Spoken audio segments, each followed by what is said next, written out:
think that enough of us have joined now that we can start to get going, although we are hoping a few more of you will trickle in. But in the meantime, let me start then with just a very warm welcome to everybody. Good morning, good afternoon, or good evening, wherever you're joining us from. And on behalf of the Future Climate for Africa program, I'd like to extend a warm welcome to the session, which is entitled Promoting Leadership Opportunities for Southern Climate Researchers. The session today will run for about 1.5 hours, and we'll start with just a brief introduction about the series of meetings, the presentations from 3 different adaptation research programs, which is Future Climate for Africa, CARIA, and CPN. And then we'll have a 30-minute interactive breakout session where we'll break into at least 3, but maybe up to 6 breakout groups, depending how big our group gets. Where we'll have a chance to actually, in small groups, have a bit of a discussion on some key questions related to this topic, and then we'll have a 30-minute feedback in plenary at the end. So just a few quick housekeeping notes. The sessions, as well as all the breakouts, are going to be recorded, and this would be made available to you on the FCFA website, and will be sent out to registrants of the event afterwards, in a couple of days afterwards. At the moment, everyone is muted as a default to minimize disruptions. And if you can please make sure that you are on mute when others are speaking, just to keep things nice and pleasant for everybody. For the speakers, a reminder will be sent to you about a minute ahead to tell you that you need to wrap up via chat. And if you have any questions or points you would like to make, you can please add those through the chat box function. The chat is at the bottom of your screen. There's a little icon. You just click on chat and you can type in your questions there. If you have any technical problems, please send a direct message to south-south-north in the chat box, or you can email events@south-south-north.org. Okay, so I think then we've now got almost 40 people joined, and yeah, hopefully a few more will still come in, but I think we can get going then. For those of you who don't know much about Future Climate for Africa, the FCFA has been funded by the UK's Foreign, Commonwealth and Development Office, formerly DFID, and the Natural Environment Research Council of the UK. And it's a research and development program that's been generating fundamentally new climate science focused on Africa, and piloting the use of improved medium to long-term climate change information for a range of different projects across West, East, Central, and Southern Africa. So the inspiration for this learning session and the series of learning sessions come from a report that was developed last year, which you'll see a picture of on this next slide, a critical reflection on learning from the FCFA program. And that really had 3 key messages or 3 key areas that it focused in on: about collective learning within the program and within the research teams. Secondly, Southern capacity development. And then lastly, knowledge co-production and research uptake. So the sessions that we've had last time was more about how we mobilize research and uptake of information. So we've covered a bit of that in our first session. And this one is going to then focus in on the second bullet there. So if you follow the link on the screen, you can access the full report, and a copy of that link is also going to be put into the chat for you. So just to give you some highlights on the topic of Southern leadership and capacity development, what were some of the key findings of the report? You can go to the next slide, please.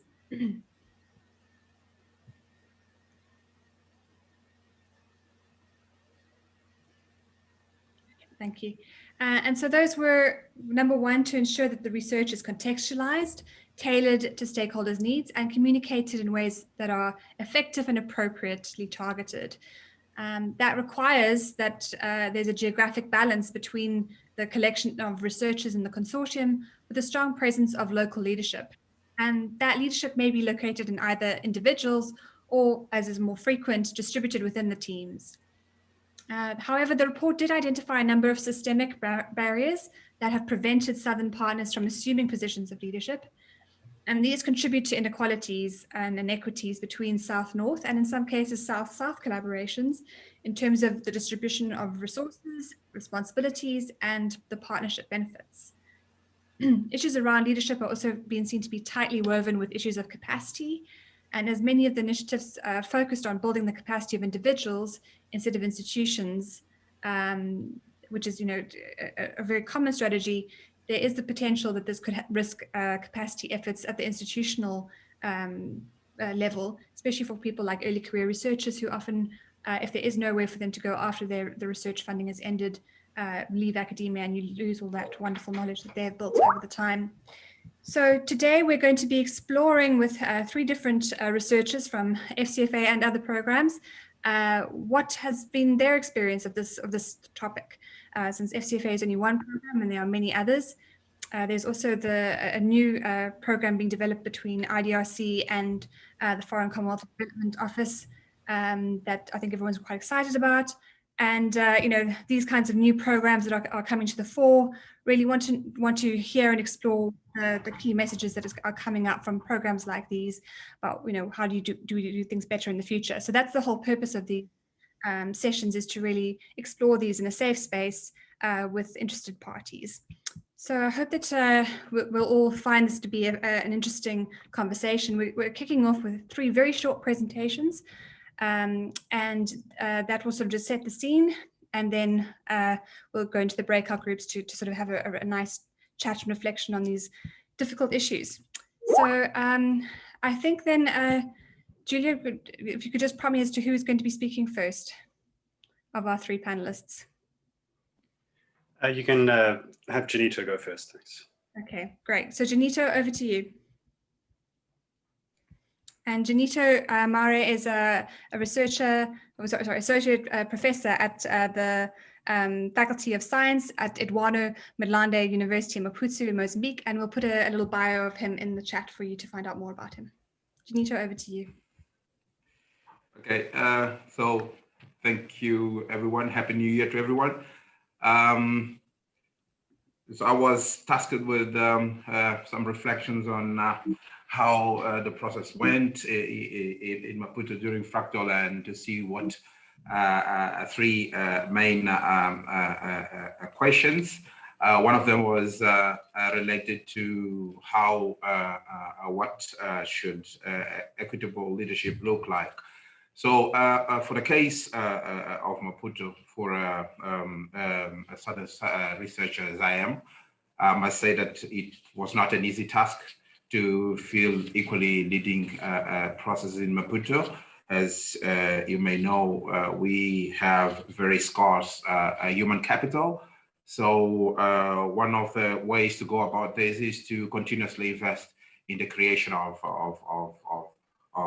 capacity through workshops, seminars, exchange visits, and so on and so forth.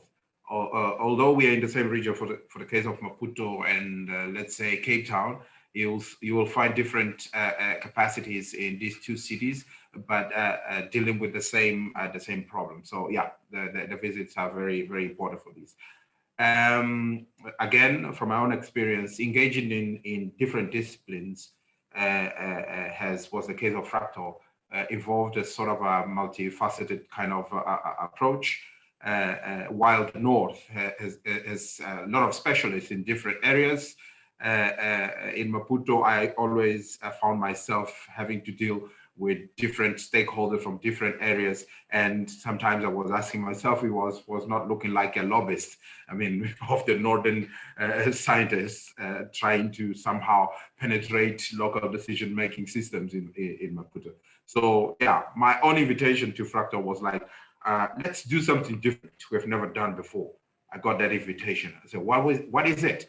So that means you do not have any references to at least look at. So that means all processes should be flexible in order to be iterative, and allow them to be interactive as well, so that you could somehow steer them through their progress. Again, my ability to speak some English allowed me to easily connect with the northern and the southern part, because I also speak Portuguese. So as you may know, Maputo speaks, Mozambique speaks Portuguese. So yeah, that kind of link was also necessary.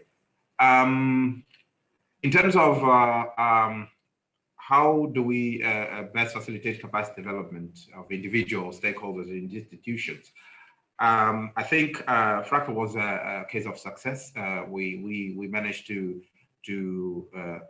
engage thoroughly with stakeholders, especially because we used this learning lab approach, which was an interesting environment in which we removed all the titles of the participants. No one was a doctor, no one was a professor, no one was a director, no one was a counselor. So we use them, we put them in the same room. That allows people who really face the problems on the ground to speak and be heard. And also, when it comes to communicate, it's important to use simple language. In our case, we use what we call narratives and other methods which provided sort of easily digestible kind of information to create a basis for the decision-making process.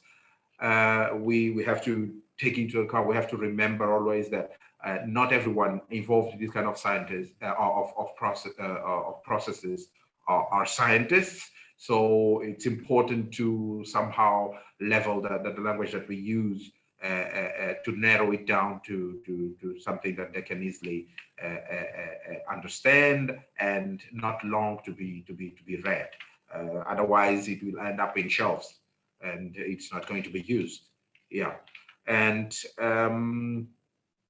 again, I mean, for the next steps, I would say that it's important now because the capacity, some capacity has already been built.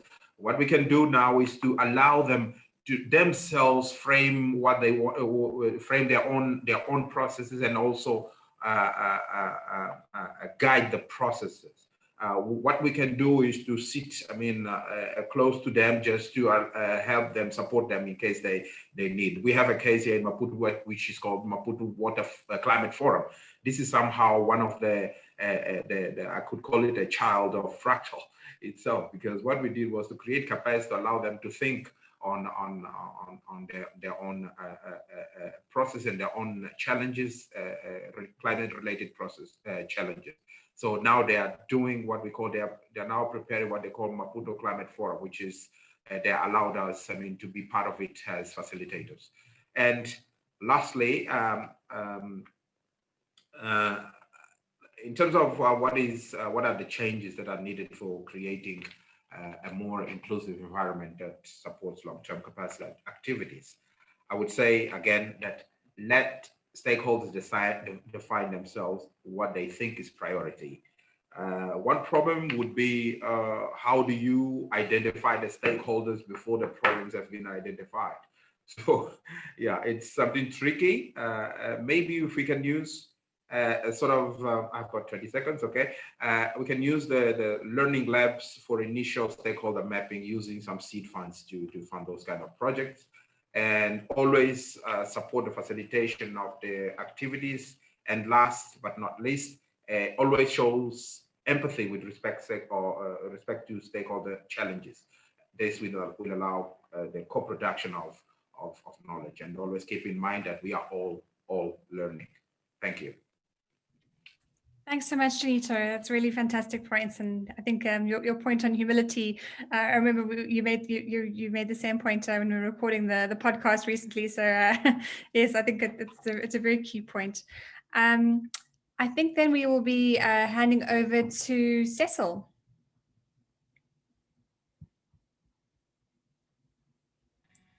Cecil, are you there? Yes, I'm around. Fantastic. Cecil is a senior lecturer and a researcher in the Department of Agricultural Economics at the University of Namibia. And he will be sharing some information about one of the projects he's involved with through the Climate and Development Knowledge Network. Over to you. Sorry.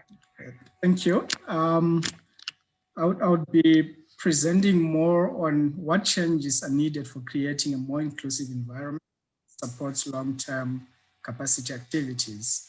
And from this aspect, I'm looking at it from the projects that I've been involved in, that is starting with ASA project.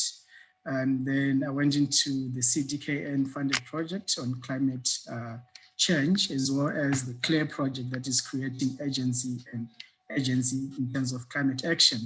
So I would start by following the questions that we are supposed to be answering. We're looking at the lessons and learned and the successes and failures from existing efforts, and also in trying to answer how we can actually improve on what we are doing. So from the project that I will through, I will start with changes that we need to incorporate, but these changes are for who and who has to make these changes in terms of Southern researchers and institutions, as well as funders. And again, when we look at the Southern researchers, what are those changes that are required to take place? So that's my presentation. You can move to the next slide.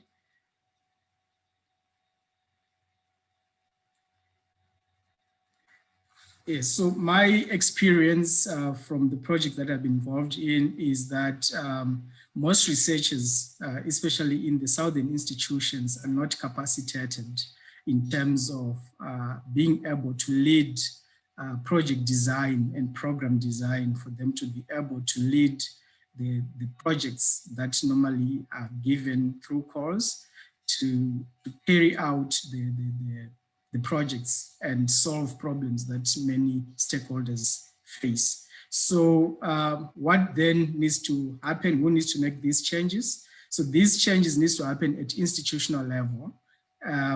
Most of the institutions, I'll give my example, my institution, I feel that capacity is very low in my institution, and some of the capacity is in individuals, which does not translate into the capacity of the institution, thereby leading to the researchers themselves also lacking capacity, because it's not everyone who has it. And the institutions that are supposed to be leading research and program design are not well capacitated, or rather don't have the resources to lead such kind of research. Next slide, please. And how project program design has enabled me to better perform within the role in the project or program.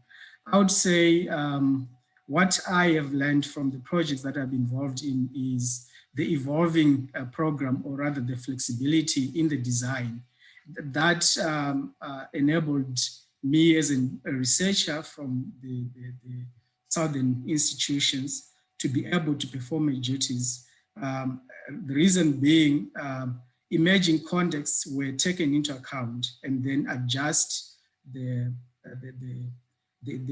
sort of the trajectory of the projects in terms of implementation and finding information and dealing with stakeholders as well. So that is something that is very, very important to build in flexibility in the design and incorporating the emerging contexts as people are implementing projects within the communities. Next slide, please. Then from the project design, what prevented me from performing within the role within the project? I would say in most cases, it was misalignment of expectations, and also inadequate information of what exactly the outcomes should be. So it was sort of learning on the job, and not necessarily to say you have the expertise to actually bring about the outcomes and the expectations that are needed. So as information became available, then things became clearer, and then it was easier to perform the roles that were expected of me. From, I'll give you an example of the project that I've been involved in. I'll start with ASA. The ASA project, which led to the CDKN as well as the CLARE project that I'm involved in. I joined late, and I was not very aware of what the expectations were. So basically, I jumped into a ship that was already going and didn't know where the destination was supposed to be. And it took a while to really get a grasp of what was required of me. And then by the time when I sort of had the experience of what my expectations were, the project was also ending. However, it was a learning experience, and I would say probably a lack of exposure in terms of how big projects work and how they are designed. Next slide, please. And then the issue on power dynamics between the northern and southern institutions. I would frame this in terms of assertiveness and passiveness as collaboration and subordination. From my experience, I felt that the more experienced researchers were more assertive, whereas what I can say, the upcoming researchers were more passive. So rather than being equal partners in the research process in terms of the projects, they were sort of leaders and subordinates, of which sometimes it does not bode very well with the ones who are supposed to be learning in the process. But if a collaborative partnership is set and established, I think it will help in terms of balancing the power dynamics in projects, and to enable southern researchers also to be able to lead. Next slide, please. So what should we do, or rather what was effective or not effective, and why? I would say workshops, meetings, research working groups, and these activities that I felt that in terms of capacity development, they helped a lot, because we were able to work with the experienced researchers who have been working with many projects. We've done it for a while, and then they've experienced problems and successes. So it was easy to fit in. However, what I picked also is sometimes the experienced researchers sort of have a feeling that everyone who is a researcher is experienced enough to be able to navigate the and deliver the outcomes of projects. Next slide, please. I think should be second last. I deliberately left this one open to say, so if you want to do project designs, and what is it that is important for us to discuss before we do, I think we need to assess our capacities so that we actually address the capacity issues before we actually embark on program design or program development, so that those who lack capacity are capacitated to be able to deliver in terms of the expectations of programs and projects. Thank you. Cecil, that was a fantastic presentation. Thank you so much. It really gave us a lot of food for thought and good evidence of your experience. So thank you so much. I think what I really took there was about it. A lot of it is this learning by doing. So and until you've had the experience of doing it, it's sometimes hard to know what the Southern leadership thing is. And so if you're having the opportunities and the adaptability to do that is so important. That really came through strongly to me. Thank you. Okay, and then our last speaker is Lucia. And Lucia is actually a colleague of mine on another program, so it's great to have you join us. Lucia will be speaking about the adaptation at scale in semi-arid regions project, which was part of the CARIA program, Collaborative Adaptation Research in Africa and Asia, which was funded by IDRC and DFID. So Lucia, I'll hand over to you to give your insights. Yeah, thank you, Suzanne. And yeah, I am not one of the researchers of ESSAR, but I will be sharing some of the experiences from the project that I was part of as coordinator.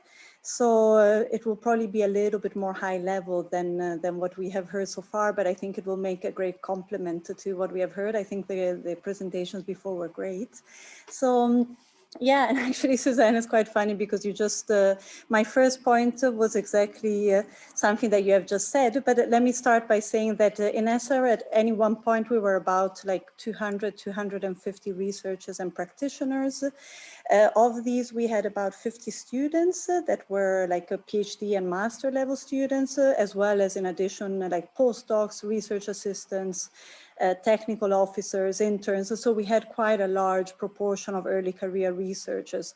So I'm really thinking about capacity development in their terms. And what I wanted to say is that I think like, in addition to like the formal research and coursework, like where a lot of capacities were developed was really in the learning by doing. So actually, like, I think like one of the, one of my recommendations or lessons from ESSER is really how important this experiential based learning is and how much that happens. So for example, in ESSER, it happened through participation, for example, in our annual meetings in which like senior and junior researchers or researchers from different disciplines, from different regions could come together and learn from each other. So that was definitely like a learning like place and experience, but we also had of course participation in field work, in workshops, and like research into use or research for impact activities were quite critical, like in our project. So we had a lot of like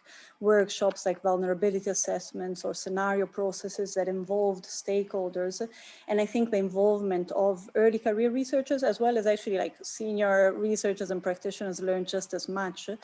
But like this really provided an opportunity for everybody involved, including the stakeholders, of course, to learn from each other. So, so like involvement in activities, like implementing a workshop or being part of like a stakeholder engagement activities, I think was like as much of like a tool for developing capacities as was like the more formal like research and field work and coursework and so on that everybody was involved in. We also, of course, had like a focus on like peer learning, and we had like a small opportunity grant that was also something that enabled like early career researchers to apply for a small fund to do to work with like some mentors from like the rest of the program, or to have exchanges among themselves to learn from each other. So I think these were all like different ways in which we were like strengthening capacities. But I think, yeah, the learning by doing and like the getting involved and trying to figure out like a large consortium was like, and like research coming from lots of different regions was like quite a way in which capacities were strengthened. Something else that we learned about like, like capacities is like to give people the freedom, like, and like allow them like not to be afraid to fail, like kind of like a learning from failure. And that was, I think, valid. And again, this is like more oriented to the future, both at individual level. For example, from Ghana, like we just heard yesterday in another session, that like the early career researchers were given free rein to go and test out things. So for example, they developed like an app for extension officers to disseminate like climate information to the local level, or they tried like lots of activities on the ground through which they learned and like and just like could test out, and it was okay, like even if it was not. Oh, have I already got 1 minute? It's okay. Even if it was not like successful, then it was fine. It was like taken as a learning opportunity. And I think institutionally as well, like passing on the responsibilities, like over time, like say from like organizations that are in leadership positions at the beginning of a program, like over time to pass on those like leadership responsibilities to other organizations, whether in the South or like, like from like lead country, let's say, to like subcontracted partner, is also another way in which like, I think this transition of leadership and capacities can happen.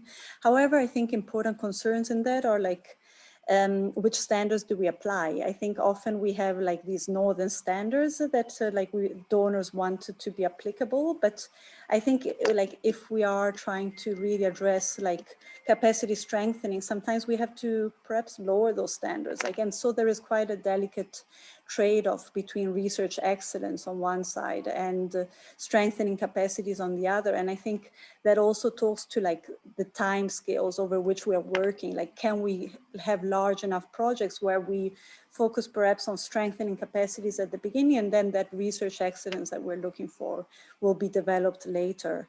Maybe just a last point about like creating an enabling environment for learning. And I think this really talks to the trust and like the like creating a personal rapport or like a camaraderie or like openness for everybody to be able to, to feel like comfortable and like develop like new ideas and like have that flexibility. I think that also like Cecil was talking about, like that can also help to to test out new ideas and in the process, once again, strengthen capacities. Maybe just the last point, which ties to these like time scales, is like the building over subsequent projects. I think Cecil is a perfect example, no? Like from SR, where like the University of Namibia was subcontracted to UCT. Now the University of Namibia is leading some of the work, like through CDK and through Claire.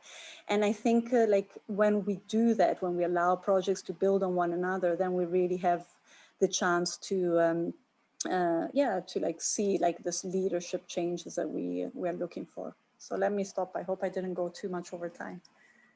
No, that was great. Thanks, Lucia. I really appreciate those reflections. And I like your point about like the sort of the building and the layering. And that's, you know, if we are doing this learning by doing, that's sort of the way to build it up over time, or to have these, as you say, longer projects that you can have that built into it, that the role can change and evolve over time.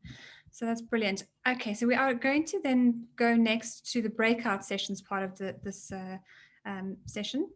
And we'll be using that to answer a few overarching questions. And the overarching question sort of was, what are the key changes that are necessary in order to achieve more visible Southern leadership in the future? So each of the groups will be tackling sort of one aspect of that. The one group will be tackling what should equitable leadership look like. There'll be two subgroups on that. Michelle will lead one, Lucia will lead another. The second question is, how do we best facilitate capacity development within individuals, stakeholders, and institutions? And that will be led by Ndoni and Elaine. And then the last group, or sort of thematic group, will be what changes are needed for creating a more inclusive environment that supports long-term capacity activities. And Cecil and Julia will take a session each on that.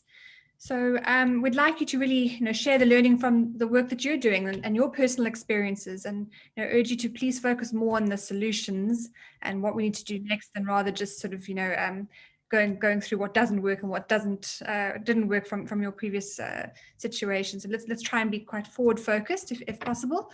It will be a Padlet available to you in your breakout group, which you can use to put sort of your own sticky notes onto a virtual wall. The facilitators will tell you how to use that, but it's very simple. You just click on the URL. There's a little pink plus sign at the bottom of the screen, and you can then add whatever you want, as if you were all together in a real meeting, collaborating on a sticky note wall. So hopefully you'll find that to be quite easy. Could the facilitators please remember to click the record button? Otherwise, we shall not have a recording of your group's discussion. So please remember, join and press record. And if you have any other thoughts or questions during the breakout session, you can go and write that into the chat, and we'll respond to you. Okay, I think then that hopefully the groups are all ready to go. Siobhan, can you just confirm that you're ready to send people to breakout groups?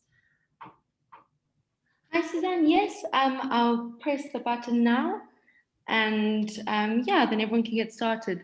There might be an error from Zoom's side, because they let to put everyone into the different rooms, that it's changed some things, but we can just adjust accordingly and still have some good discussions. So I'll go ahead now, and then we can just check in with everyone. Fantastic. Thanks very much, Siobhan. Good luck for your discussions all, and we'll reconvene in about half an hour.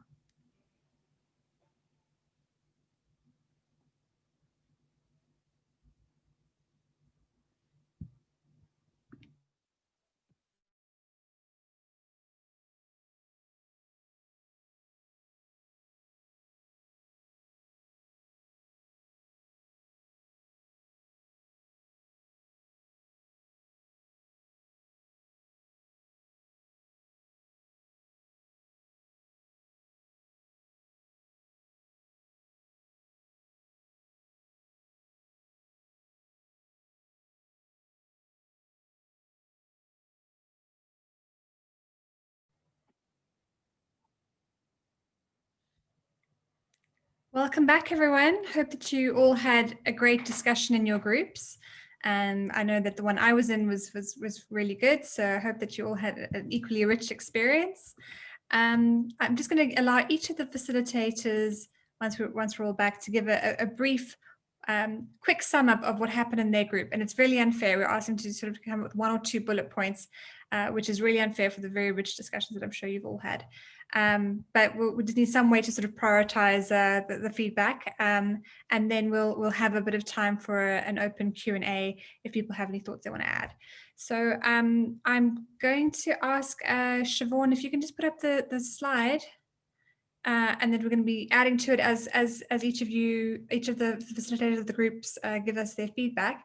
And Ndoni, I believe you need to go first for another commitment that you have. So Ndoni, could you give us your feedback first? Would you mind?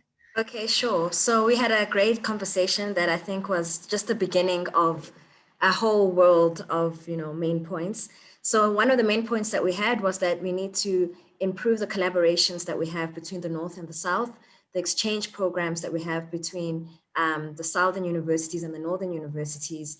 How do we, improve that relationship? And in that way, we can transfer skills and knowledge in through technology, because that the Northern side has better access to technology, and also just knowledge base between, the North and the South. And the second point was between the relationship, the capacity and the knowledge that we can gain between communication. How do we communicate our research and the skill of communication within our research? There was an open question on making research and academia open-ended, so open access to our work, and that will force us to actually learn how to communicate our research, not just amongst each other. So, thank you. Great, thanks so much, Ndoni. And then I think I'll ask Michelle if you wouldn't mind giving feedback from your group. Muted. There you are. Okay, thank you. This was a challenge to come up with about a sentence, but I think about how to allow emergent leadership emergent leadership to take hold. And there were so many examples of this. But that this needs to be enabled through the institutions themselves, but also through within programs. For instance, one of our participants was talking about an opportunity fund, which was put forward. I think Lucia mentioned that, and how that allowed for emergent leaders to take the opportunity and just fly with it. And then also how peers could actually support emergent leadership. So that happened with some early career embedded researchers. And I think another key thing that came across through this discussion is that in allowing for maybe more junior people to take that those leadership positions, middle and senior team members need to shift. So they need to be awake of these people that are coming up and shift their roles and maybe move as well to allow for the new blood to come in. So it's not just a focus on the emergent leadership, it's also on the establishment as well. I'll leave it at that, but there was many rich things. Sounded like it was a good one. Okay, I think then we can maybe get the feedback from Cecil.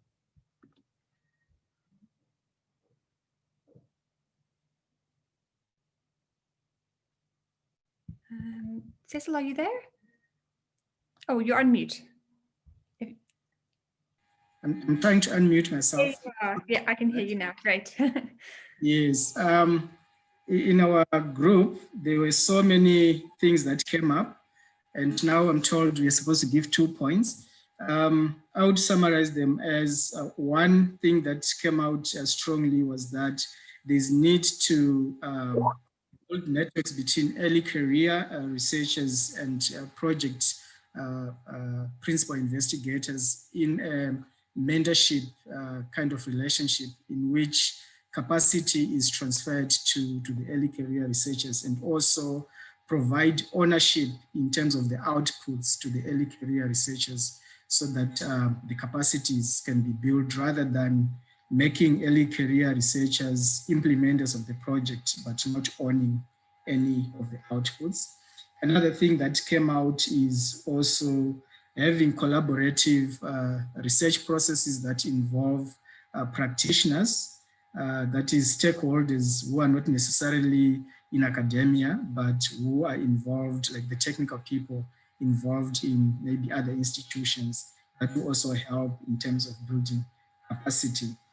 And maybe one more thing that I can include is to say that there also needs to be, in the terms of references, to include a sort of financial model that can move towards action research where outputs can be tangible and generate further income that can also continue building on research activities that will also including the early career research so that they're able to build their own capacity. So that's what I can summarize from our discussion, as much as there are a lot of other points which I left out. Thank you.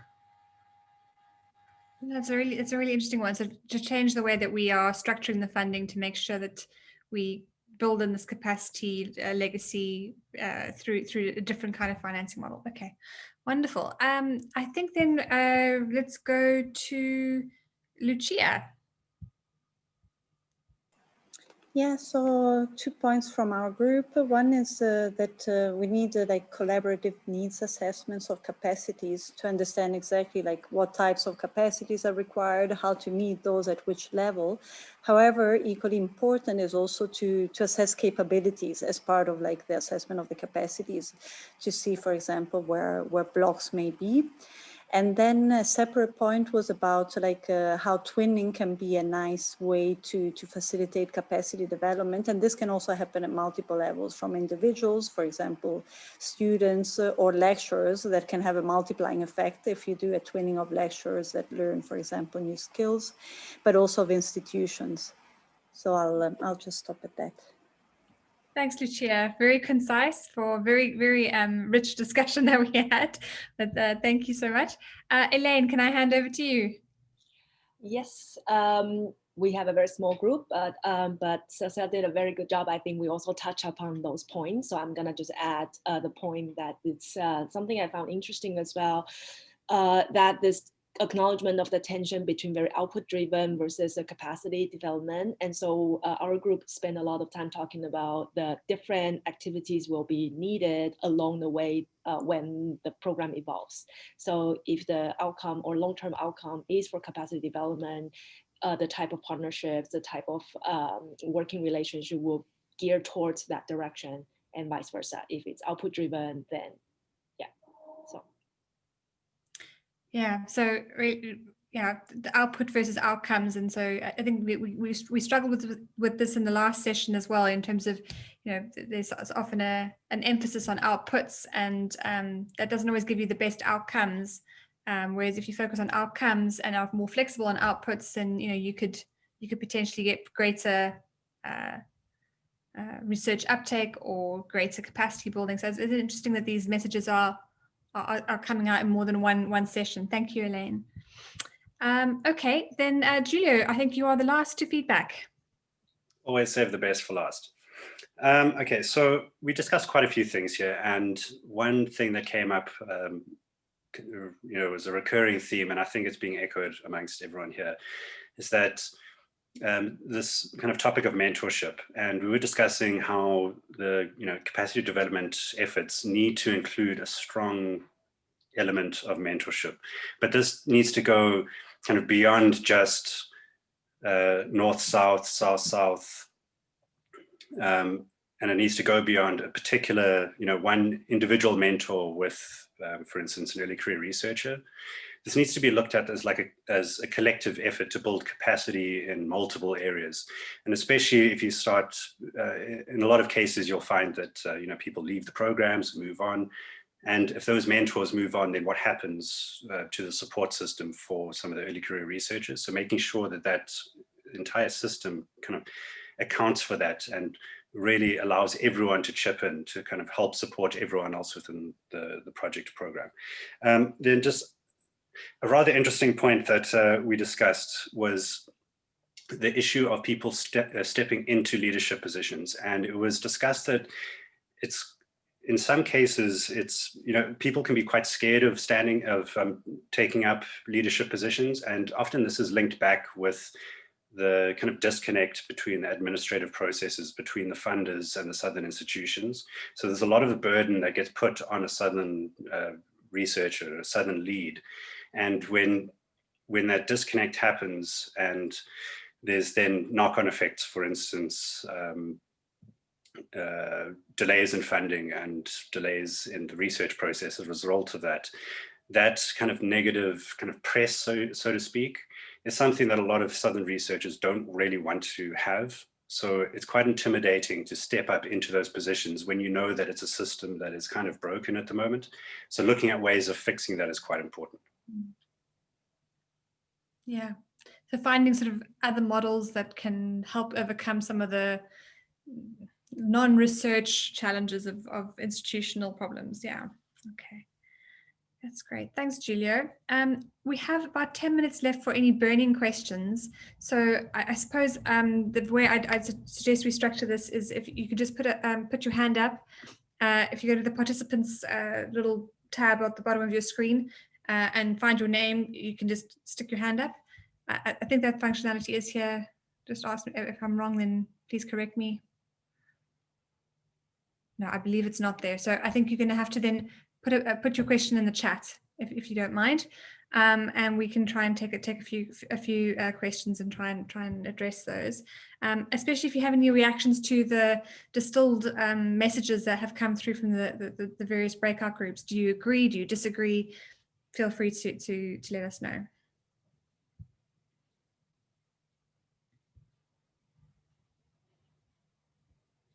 I can see some hands. Okay, so Martin, you can raise your hand.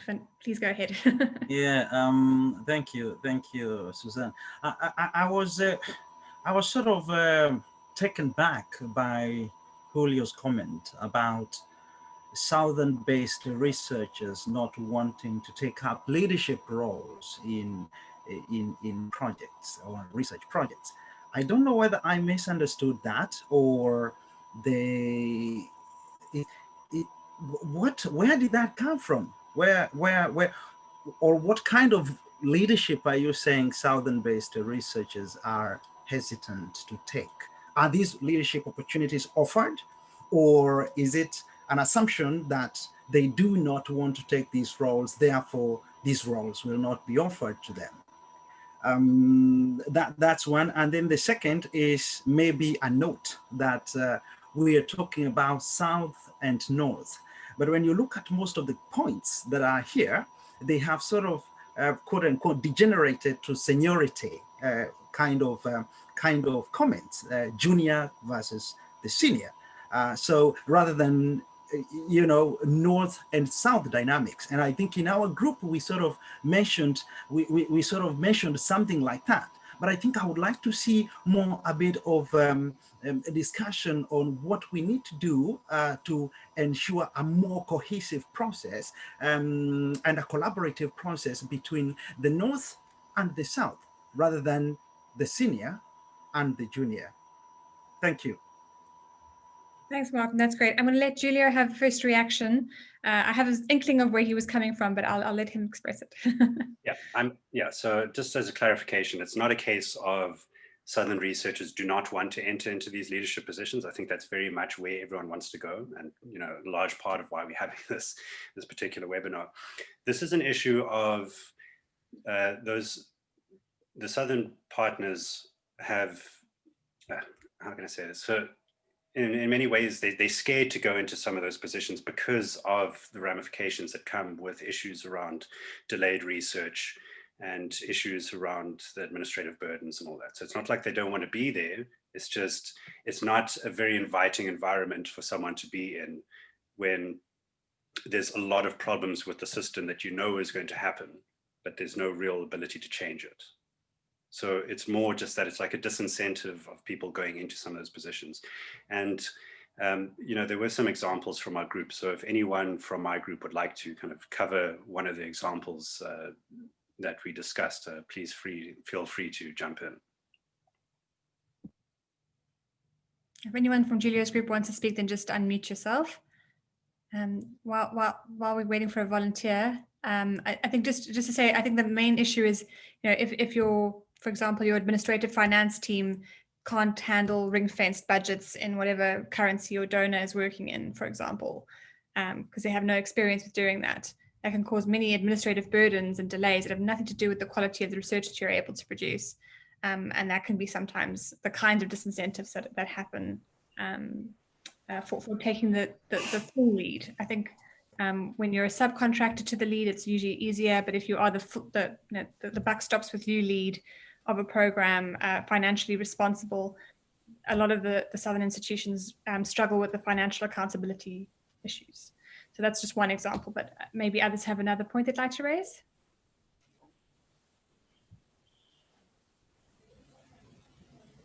May I come in, Susan? Go for it, please. Oh, thank you. All right. I was in Jay's group, so I'm just going to aid in one of the examples that you were referring to. We're not really specifically saying that it's really being reluctant, but we're referring to say, like what Jay had already said, that if the system is slow, for instance, or is not really up to standard, because, for instance, as a researcher, you also want your things to be up to standard. So you end up not taking a leadership role which have been offered to you because you already know how the system is rolling. So let's say, for instance, an example of funding, you've got a funding organization versus also your institution. If your institution is very slow in releasing your funds so that maybe your students can go for some research and all that, or maybe some field work, because, for instance, maybe they've got a presentation to the funding organization. So all those nitty-gritties kind of like tarnish your image as well, because you end up being that leader who is not a good leader, but yet the system is the one which is slow and all that. So you end up not taking those leadership roles in as much as they'll be presented to you, but because of how things roll, you end up not taking them. I hope I make sense. Thanks so much. That was a really great elaboration on that. So thank you. Would anyone else like to raise another point? I see some things in the chat here. So John Marsham, would you like to share your thoughts with everyone?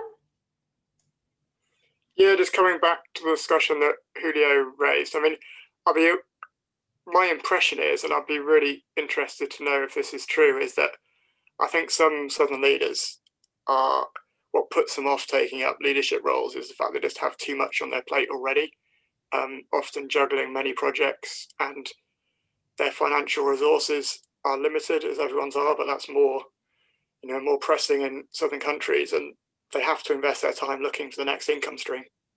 That has to be the number one priority, and that limits their time spent on project leadership. But I mean, my evidence for that is sort of apocryphal, so I'd be interested to know if other people agreed. Maybe we could ask people to use the reactions button. So if you agree with John, put a thumbs up. If you disagree with John, put the no.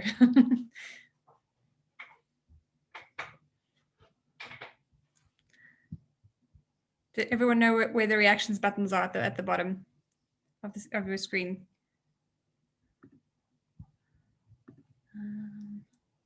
Yeah, we're getting some there, some reactions. Yeah. So yeah. So Susanna, I think that's a pretty, it's a very pardon my vocabulary, simplistic way of saying yes and no, because I think John's comment is quite loaded. It is a yes and no. It can be a yes and no, depending on the particular researchers. But I think maybe more